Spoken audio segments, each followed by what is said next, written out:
Clarke. Hello, all you hardcores out there. How are you doing? It's Russ here from Porky's Corner, the biggest gob in sport. We say the day. Today, I'm joined by Sean from Scunthorpe. But can I just give a couple of shout outs before we start? One to Porky's International, that's our sister channel, and one to my pal Smido, Racing Now, it's called, on YouTube. Away we go. How are you doing, Sean? Really good. Happy to be here, Porky. Yourself? Yeah, I'm all right, mate. I'm all right. Good. Just a second got in. That was a great day today. Busy day. Busy day. I was knackered last night. I was falling asleep on that one. My hand out. People didn't think I was being ignorant. I weren't. I just a bit tired. You're knackered. Well, I'm up early. I'm an early riser. Me, I have a lot on in day. Get a lot done. There's not enough hours. There's not enough. How are you? Good. Yeah. No, really good. I had a few days off for start my new job, so been a man of leisure since Wednesday. Have you? Good. Right. Let me just jump in first now. Everybody knows that we don't reply on other channels on this or from here. So any fake Porky's Corner channels out there leaving comments on other channels are not us. Simple thing is just click on the right hand side and you'll see when the channels were started. We've got one gentleman, he thinks it's clever to leave comments thinking he's me on Carl Frotcher's channel. Let me just give you a little word of advice. Carl and his Mrs. Rachel, they know I don't comment on it anyway. They know how to check. So go and get a life. Go get a job. Stop knocking your missus about. That's what I say. Or come on here if you think you're brave and let's have a look at you and see what sort of person you are. Because obviously you want to get to know me, don't you? So I must be doing something right. So come on here. It's porkycorner@mail.com. Let's have a look at you. Come on. Hey, don't be hiding behind your camera and your keyboards. Come on here. All right. Instead of leaving daftness. Imagine that, Sean, getting up in the morning and wanting to be me. I mean, I wouldn't want to be. And it's the keyboard warriors that ain't going to come on, are they? Because they get their kick out of trying to get a rise out of someone and impersonate you. It's like you said. It's shadows in the mum's spare room, isn't it? Let's be clear. Well, probably. But the welcome on here, everybody's welcome, and if you want to get the £100, and because that's what's drawing them in now, you see, they want to come on, but they don't want to come on. If you want to come for this £100 in November, because a lot of you need it, come on. Or if you want to be like Peter De Freitas, to see if he wins it, he'll get it to the guy who'll finish second, because Peter will probably do most feuds.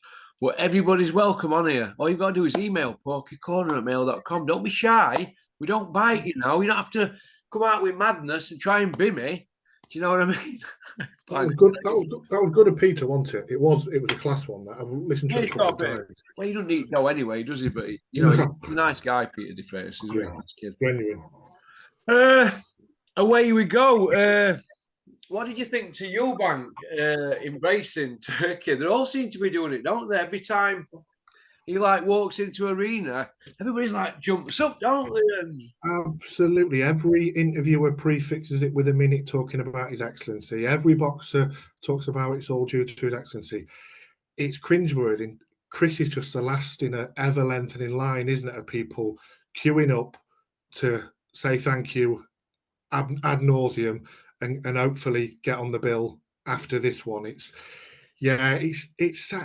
when you think that boxers, it's a dignified sport, and then they're doing that, you just think, it's a bit getting beyond cringy.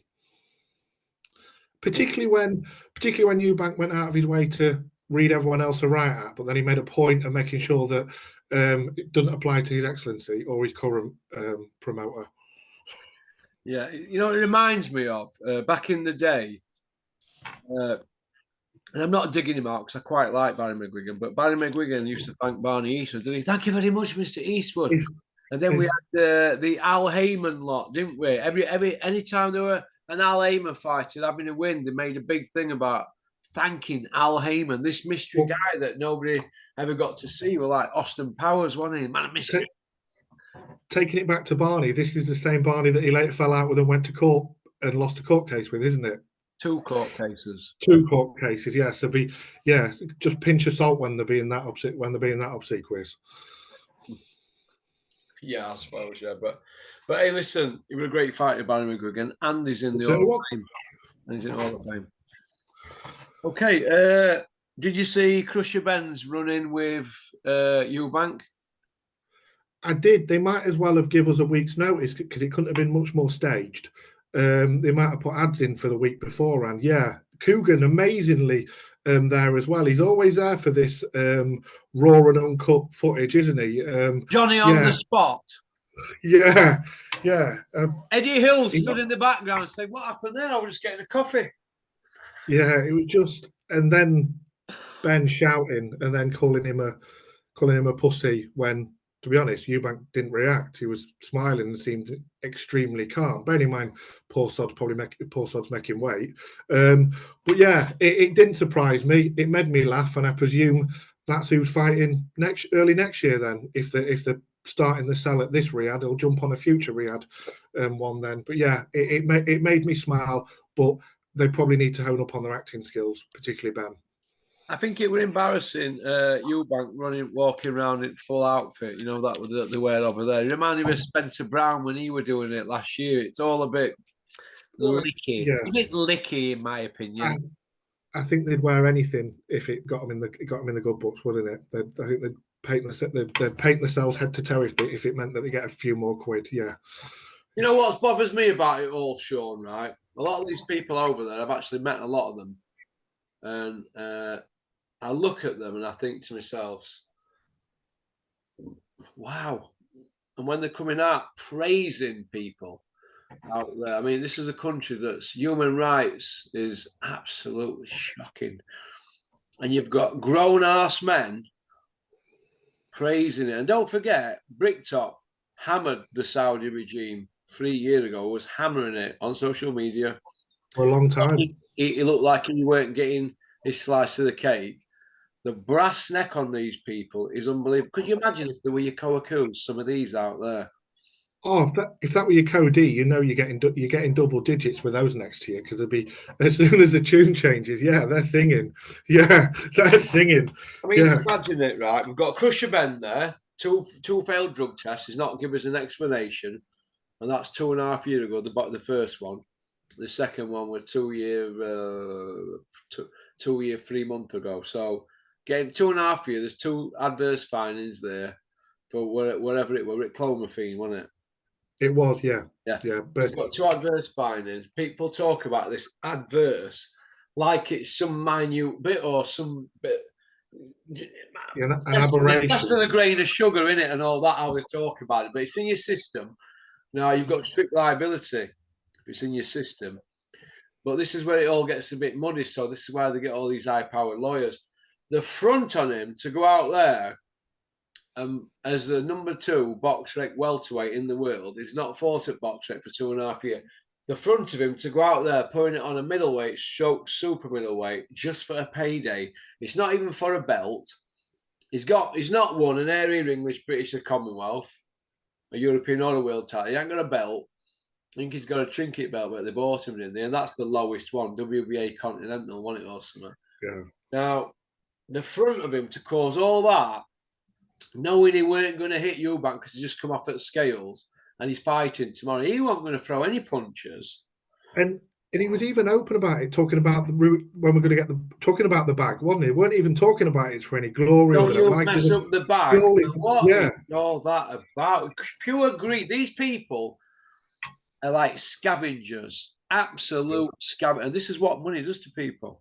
This is what it does to them. It makes them so greedy. The greed, greed yeah. is inside The, you. And I well, can there's see no, that happening the to thing that made me smile about Greed and Ben was that during lockdown, I remember checking his company's records. He got a bounce back. He got a COVID bounce back loan, so he's pleading poverty during them. He got the 50 when they were kicking out them 50 grand business loans. He took one.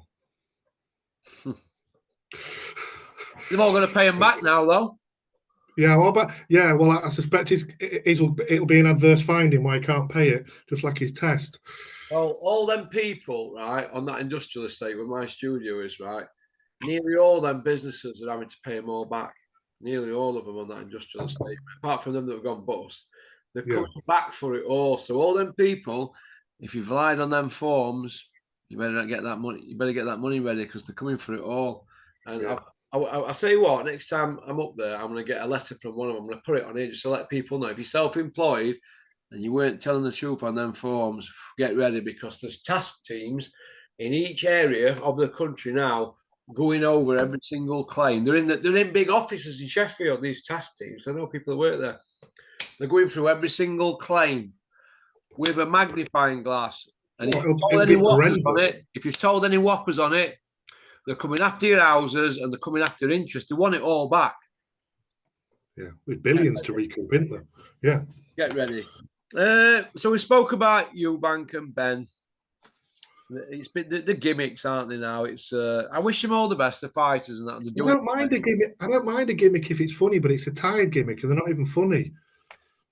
It's that cringe now, and I think they've alienated everybody. And young Ben's talking. Well, he's not young anymore. He's 28, isn't he? He's talking about 60,000 people. Yeah, bro, let's do it, bro. 60,000. You couldn't do 6,000 tickets. Do me a favor. We're doing like 3,200 tickets. Where's the 60,000 coming from? And Eubank's never been a ticket seller. No, and when Ben's talking about this being sort of best British fighter, he spent more time in Australia and Spain growing up. He spent about half hour living in Britain. I know he lives near Eddie Hills now, but yeah, I don't think he's popular. I don't think he's going to flog tickets. What I found funny were, getting it all that, like that with jewellery on, vest and all that. So what, man? I know, but I had better chains than that when I was 27, mate. Let me tell you this. He's giving it the big and with shades on and all that. And he's not even from the streets. He's from private school, right? And he was carrying off like some roadman. Absolute roadman. The thing about it is, why is he getting so much airtime, right? They've turned a negative because he's promoted into a positive. But not one of these people, reactors, have actually sat him down and said, come on, give me an explanation about these tests. Not one of them, not you, Coogan Cassius, but you're there when they need you. Right, Coogan, we're going to set fake beef up with you, Bank. You get ready with your camera, and I'll pretend I'm getting a coffee and let them get at it. All staged rubbish. I thought there'd be difficult questions asked when Simon Jordan did the interview with him, but he softened in half an hour and asked nothing. The same thing. Unbelievable. It looks like they're all beefing, doesn't it? Ben Shalom and Dalton Smith. Who were Dalton Smith going to fight now? With Adam Azim? I don't know. He's going hard to get that 21-year-old in the ring, Azim, isn't he? Yeah. Is that him? Adam Azim, is that the guy's name? The Asian? Yeah. I don't know. He's clearly, his promotional outfit, I haven't got an idea of who if they're chasing him that hard. That was staged again as well, wasn't it? More false beef to build a fight. But I don't think Azim needs him. I don't think he's ready. I think it's good under the stewardship that he's got. Is he with McGuigan, Azim? They're not going to put him in too soon. But yeah, I don't know where Dalton goes. So we've got Ben Shalom, aka Adrian Mole, beefing with Dalton Smith. Then we've got Eubank beefing with Shiraz and Crusher Ben. We've got Bricktop beefing with about everybody who will get in his way. He's always suing somebody, but at the end of the day, he's suing nobody. He'll do what Turkey tells him to do. Bricktop beefing with Tony Bellew and Eubank. Is the beef with Anthony Yardo? That's what we want to know. How I look at that one, Sean, is I think Bricktop's happy that he's just going to get a slice of cake. Yeah, like I think you alluded to previously. That you think Turkey put it on him and said, look, we need Yard down line, leave him alone. Yeah, to play nicely, because Yard used to be his potential golden egg, didn't he? I know he used to only wheel him out for two big fights, but yeah, with the state of Dubois and Fury that he's got now, I don't think he needs him as much, but he's clearly been told. Hence, when he had the beef with Eubank, he said he was going to sue him. Then it came to a nice statement, didn't it, within an hour, which is unlike Frank, isn't it? Frank will go to court over a fiver, but yeah, I think Turkey's told him and he's accepted a slice, like you mentioned with regards to Frank and Hennessy in the past with Reed and the eliminator with Froch. Yeah, Froch, Reed, British title, WBC eliminator it was. Yeah, I think that's what's happened, because that's why Frank's suddenly playing nicely and letting Yard fight. Okay, well, Frank, we're going to do that, weren't you, Bricktop, regarding Robin Reed, because he had Robin Reed when he fought Calzaghe, and then he offered Robin Reed chicken feed for rematch. They went down to the Savoy Hotel. Robin sat there, and Frank ordered. They had posh me, and then Frank put it on him. Robin went, "No, I'm not fighting for that. That's chicken feed." Then Frank doubled it, and he went, "No. Should have offered it him at first place, shouldn't you, Frank?" So down the line, Bricktop got a little bit nasty, didn't you? He must have in his head always felt that he were going to get Robin and him with Calzaghe, but they had to go through Froch first. And Froch did a better job on Reed than Calzaghe did, but Reed was past his best then. Okay, other people that have been beefing. Eddie's just about beefing with everybody in it. Oscar De La Hoya. I'm looking through it all, and everything's beef, intense beef. And is it beef Wellington or beef jerky? It's definitely overcooked in terms of the beef, because, like I say, it's just again more clickbait with the in-house PR to clap and point the cameras, to stoke fights and stoke interest. And the promoter shouting if the fighters aren't interested enough or aren't good enough in camera. The cynic in me just sees it all as part of the same staged system amongst the main 2 or 3 promoters to squeeze more money out of us, the viewing public. Yeah. Can I give a big shout out to Dripping Tap? Somebody's asked me if he's coming back on. I do speak to Sean, not as regular as I used to do when I lived in Yorkshire, but I do speak to him, and I'll probably see him next week at some point, all being well.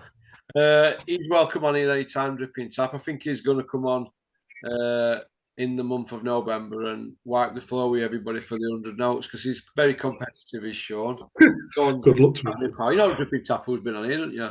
I do, yeah. No, good luck to him. Enjoyed listening to him. Hey, listen, he was the first person to say crush your men without gear, wasn't he? Remember? Yeah. I remember when he said it, I were over his way, and he went, he's on gear, him, Russ. I went, you reckon, Sean? He went, yeah. Hey, a month later, what happened? He failed, didn't he? I competed in powerlifting and strongman. I can usually tell when someone's on gear and what they're on within reason. And that clomiphene that he's using, it's used as both a masking agent as well as when you're cycling off. I've used it myself. I'll be honest. He's using it, but I've seen the physique and the hardness of his physique when he was training on gear physique. Why can't they just get free creatine tablets down them 7 like I do? Because they'd rather take a shortcut. Yeah, and in the most dangerous sport where they're punching someone else in the head. No shortcuts to a good physique. Well, they're obviously doing it to knock people out, but I just do it to be healthy, I guess, or train a bit better. Yeah. Okay. Somebody asked me, I forgot the person's name, but no doubt you'll leave a comment. They asked me why Bricktop and Eddie Hills are forever going on about Fury, Usyk, Joshua, and all that, but nobody is mentioning Caballel and Parker.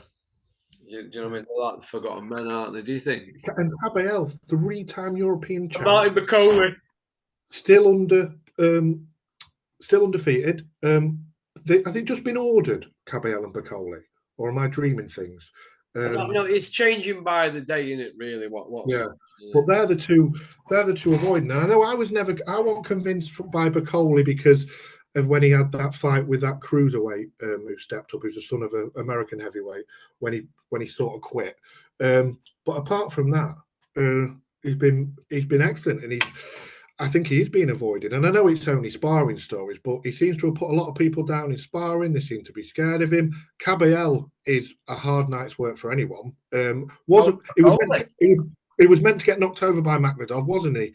He broke Makhmedov down. Yeah, no, I'd love to see him. I hope they don't have to necessarily fight each other, though, because everyone else gets an easy route to the putting top. them in hard fights, them, aren't they? Bacolis and Caballels, aren't they? Trying to put them, aren't they? That's what's going on. And Bacoli on the road as well. He's been to Paris to fight Yoka.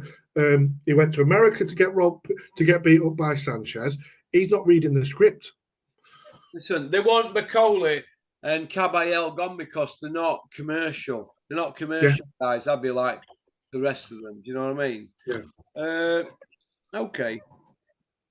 Bricktop and Hills, 52 and 51 interviews in the last 6 days. They're everywhere, aren't they? They're everywhere. That's insane. Why do they need to be in front of the camera that much selling a card that's good on its own? Is it the fact that they love the camera? Is it ego? What is it? you think too many trainers are doing interviews in boxing? I'm not going to mention any trainers' names because Well, I think they do. I think the only trainer I really like listening to so much now, Shane's always intelligent, but Joe Gallagher, because he'll tell you. He did an interview earlier. It might have been yesterday, but I watched it today.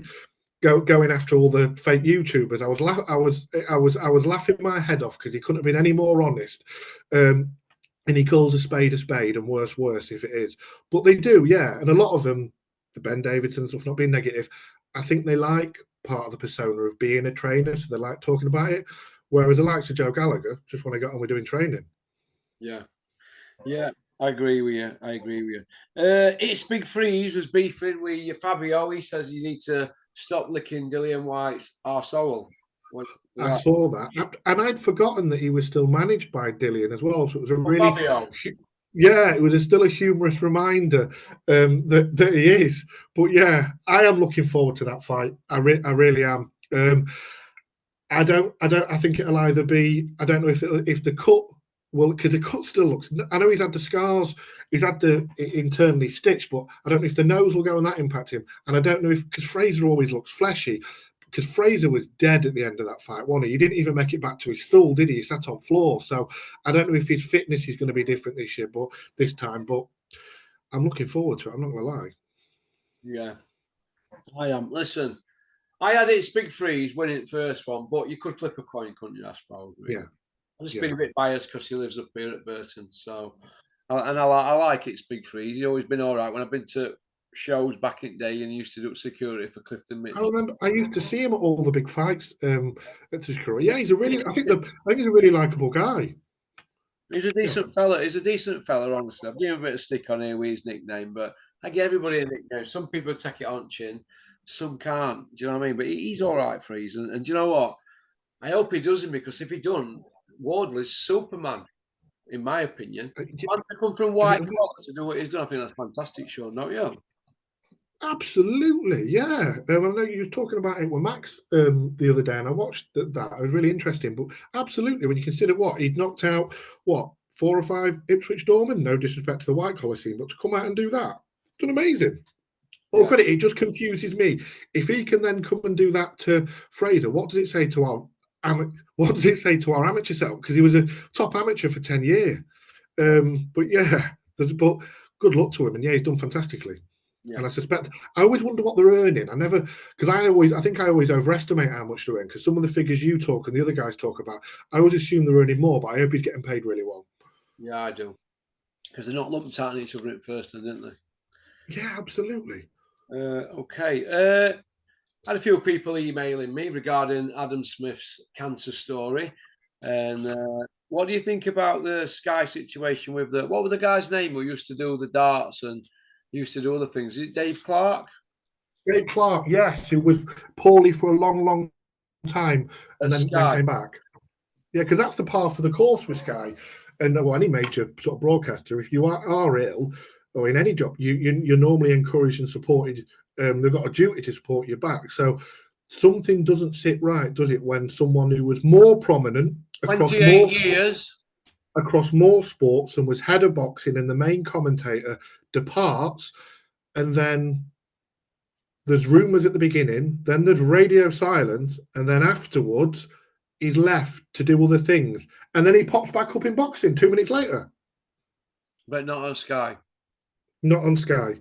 If anybody's got any theories on this, answers on a postcard, porkycorner@mail.com. But you see, the thing with me is, you see, I've heard voice texts and seen screenshots, so I really know what's going on now. But I think he should come out and explain himself, or Sky should come out and make a statement, because we can't have people telling gigantic whoppers about cancer stories that didn't exist. And if anybody wants to sue me on that, it's porkycorner@mail.com. Feel free to do it. And it makes an absolute mockery for people that have battled cancer and recovered cancer. Do you know what I mean? But it is what it is.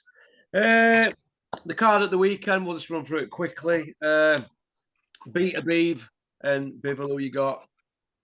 I've changed my mind about 4,000 times, Porky. Sometimes I think I'm getting splinters and sitting on the fence, but currently I'm thinking Beterbiev is going to refuse to age and knock him out.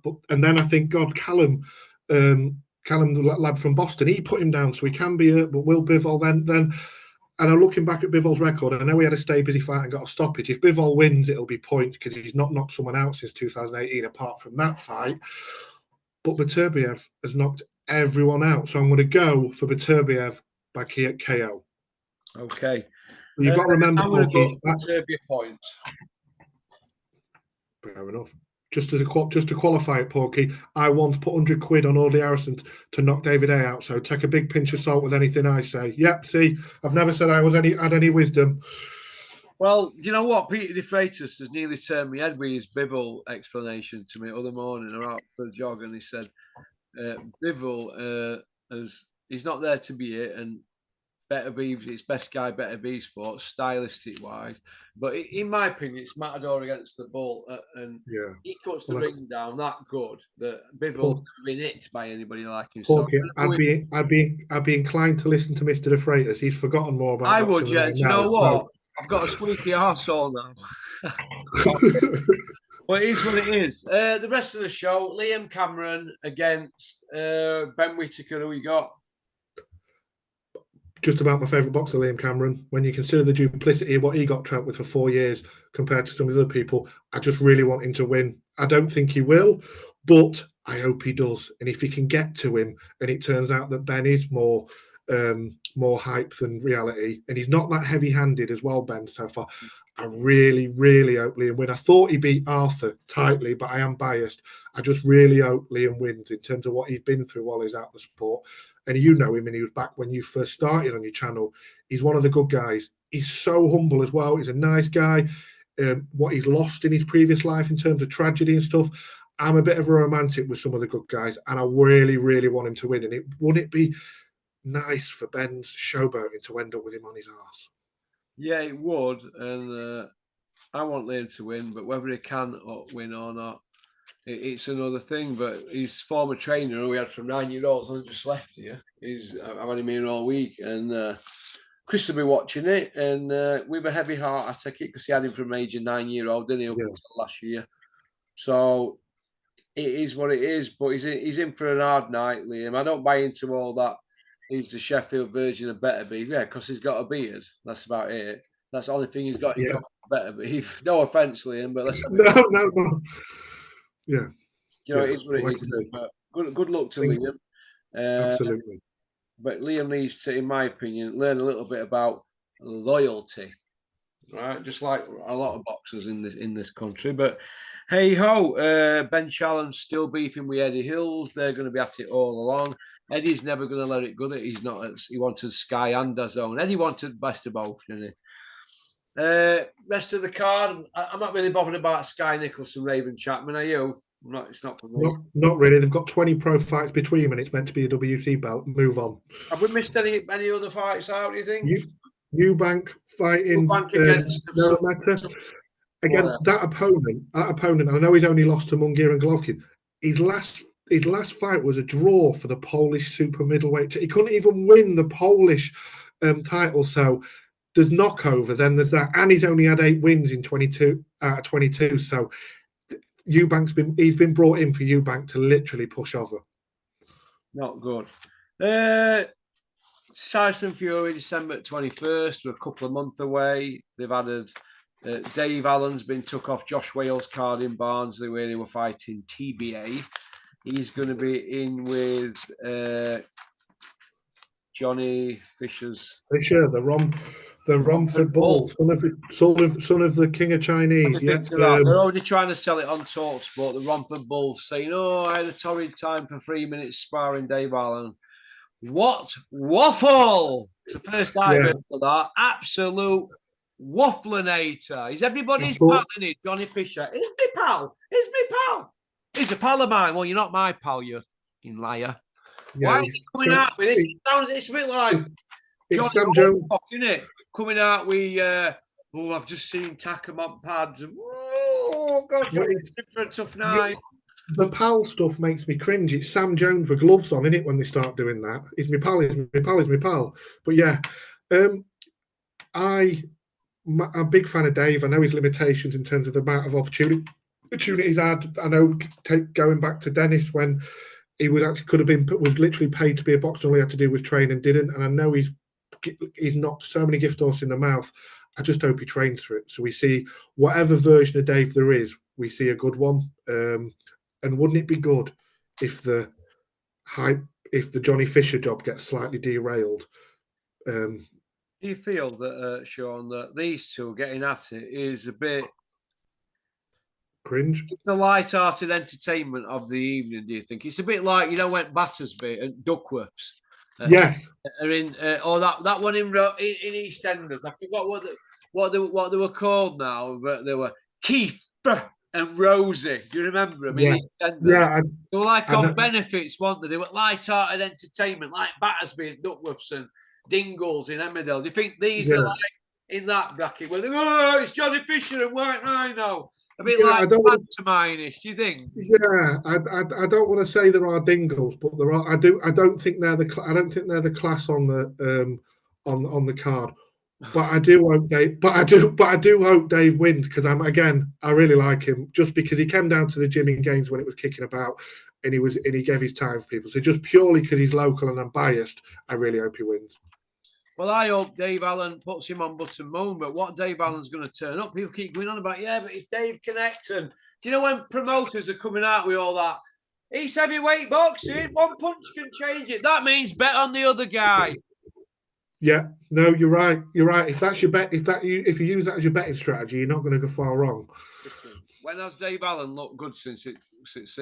Well, how long ago is it? It's 5.5 years, nearly getting on for 6 years since he done Lucas Brown. That's a long time in boxing. He's been up, down. Who has he beat since Lucas Brown? Who's his best win since Lucas Brown? Come on, Dorian Dart. Fights that he's paid to go on, isn't it? All they're going to do is keep weeding David out, aren't they? Yes. They can't talk no more. They can't talk no more until he sits there and goes, "Oh, they're not giving me any slots." It's a shame what's happened to him, but if he'd have listened when he were undefeated, instead of jumping in with these killers, because once he lost against that Dylan White and then Ortiz, all he ever wanted to do was then just be in them big fights. You build up to them fights. I just think he killed his career too early, man.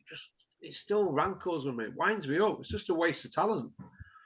Absolutely, that's the worst thing in boxing: wasted talent. But yeah, let's hope against hope, and that he does turn up and he does box and he does stop the Johnny hype job at least for a little bit because they'll repackage him. Yeah. Oh God, they've got Moses Atome. He'll be in with him at some point, and then after that, he'll be a comeback fight for whoever, other people who've lost, and they'll just keep bouncing him around until he's. It could be our very own Marius Wack, Porky. Listen, mate, he's heading that way. He'll be punching for pay when he's 45 because he's not going to go get a job, is he? Sponsors don't get jobs, do they? So it is what it is. Right, that's about it. We're out of time. We'll just keep it to one part. We've got a lot done, Sean. No, I enjoyed it. A lot better today. I'm going to give you an 8.5. Happy days. Onwards to 9. But yeah, listen, mate, the more you come on, you get more polished. That's all. First, it's all purely selfishly, Porky. I enjoy talking about boxing, so it's win-win for me. Yeah. So, thanks for having me, Porky. Get off anyway because I'm off out tonight to Lichfield for a beer. So you take care. Have a good one. Take care, mate. Bye. Bye. Well, that were Sean from Scunthorpe. Women loving, men want to be him. That's about it, really. Friday, all done and dusted. We get this out tomorrow morning. I don't want to stick too many. I think I stuck 6 out this morning, didn't I? 6 videos. All good stuff. Free party with Jerry and a free party with Andy. 166 minutes. That's what I did last night in the space of 3 hours. All like that at end. So, Andy, sorry about that, pal. But I'll be coming up to see you soon in Perth. And not Aberdeen, but I hope you're well. I'll only pop and see you when I need an oil change, Andy. Now I know that you've got a garage. I get it for free. I'm a right scrounger, aren't I? I'm only joking. So I hope everybody's well. Everybody have a great weekend. I hope you all enjoy the boxing. Well, I'm going to put this out tomorrow, so you can say, I hope you enjoy the boxing tonight. I'll be watching it. And okie dokie. I just think Better Beef wins on points myself. I think Eubank wins by knockout. Sky Nicholson wins on points against Raven Chapman. Who else is on that card? It's Big Freeze. I think he does Wardley. Yeah. In a tough fight. That's about it. All right. Don't forget Porky's International. We'll be having Barbara the Blade on sometime next week at some point. All right. It's been a long week for me. I'm absolutely shattered. Go on, peace out.